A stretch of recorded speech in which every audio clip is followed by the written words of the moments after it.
पति की तस्वीर से बात कर रही थी। पति के मरने के बाद वह मुश्किल से जीवन जी रही है। काम और बच्चों के बीच संतुलन बनाए रखना उसके चेहरे पर असीम दुख झलक रहा था। बेंजी ने उसकी भावनाओं को महसूस किया और चुपचाप दरवाजे के बाहर लेटकर सुनता रहा। जब माँ सो गई तो बेंजी धीरे से कमरे में घुस गया। पहले उसने बिस्तर पर रखे पत्रों को उठाकर सिरहाने की मेज पर रखा, फिर प्यार से माँ को कंबल ओढ़ा दिया। जैसे एक प्यारा बच्चा चुपचाप एक महान माँ की कठिनाइयों को समझ रहा था। जाते समय उसने माँ के लिए लाइट बंद कर दी, पर माँ को पता नहीं चला। हालांकि आश्चर्य की बात यह थी कि सुबह काम पर जाने से पहले माँ बच्चे को देखने आई। उसने बिस्तर पर लेटे कुत्ते को देखा और बहुत गुस्सा हो गई। बेंजी ने माँ की ओर प्रार्थना भरी नजरों से देखा, लेकिन माँ के पास खुद के लिए भी समय और पैसे की कमी थी, तो कुत्ते की देखभाल कैसे करती। बहन ने बहुत समझाने की कोशिश की, लड़के ने भी माँ से झगड़ा किया, लेकिन सब बेकार था। लड़के ने दुखी होकर बेंजी को बाहर निकाल दिया और बाहर मूसलाधार बारिश हो रही थी। कुत्ते ने प्रार्थना भरी नजरों से लड़के की ओर देखा, लेकिन वह माँ का फैसला नहीं बदल सकता था, इसलिए उसने चिल्लाकर बेंजी को जाने को कहा। इस तरह बेंजी की खुशी पल भर में खत्म हो गई, जैसे उसने पहले अपनी प्यारी माँ को खो दिया था। इस समय बेंजी बहुत अकेला और असहाय था, इसलिए उसने फिर से भटकने का रास्ता अपनाया। लड़का सीढ़ियों में बैठकर रोता रहा। उसे पता नहीं था कि जल्द ही बेंजी उसकी और उसकी बहन की जान बचाएगा। भाई बहन एक घड़ी की दुकान में गए, लेकिन मालिक ने उन्हें बाहर जाने को कहा। बहन ने सवाल करने के लिए मुंह खोला ही था कि एक नकाबपोश आदमी ने मुड़कर देखा। असल में 2 नकाबपोश आदमी दुकान लूटने आए थे। उन्होंने भाई बहन को चुप रहने की धमकी दी, लेकिन बहन ने संघर्ष करते हुए गलती से एक लुटेरे का नकाब हटा दिया।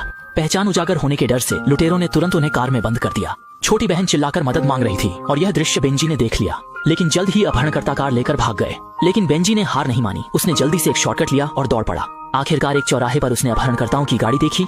इस समय भाई बहन ने भी बेंजी को देखा। बेंजी तेजी से पीछा कर रहा था, लेकिन राहगीरों की भीड़ ने रास्ता रोक दिया। जब बेंजी ने फिर से पीछा करने की कोशिश की तो कार पहले ही एक चौराहे पर गायब हो गई थी। जब वह असमंजस में था तो उसने अचानक जमीन पर एक स्ट्रॉबेरी देखी। यह शायद लड़के द्वारा छोड़ा गया निशान था। यह सोचते ही बेंजी ने तुरंत पीछा करना शुरू कर दिया। वह जमीन पर पड़े स्ट्रॉबेरी के निशान का पीछा करते हुए बढ़ा।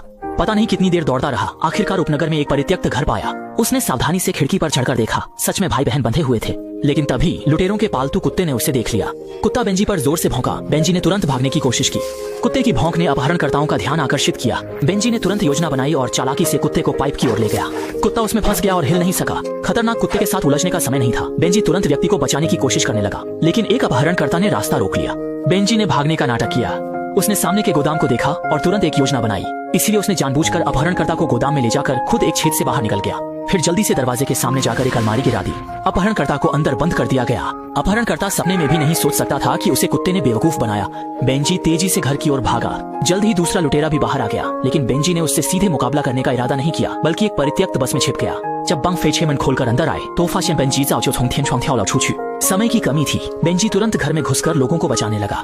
भाई बहन बेंजी को देखकर बहुत खुश हुए। बेंजी रस्सी काटने की कोशिश कर रहा था, तभी अपहरणकर्ता खतरनाक कुत्ते के साथ अंदर आ गया। एक खतरनाक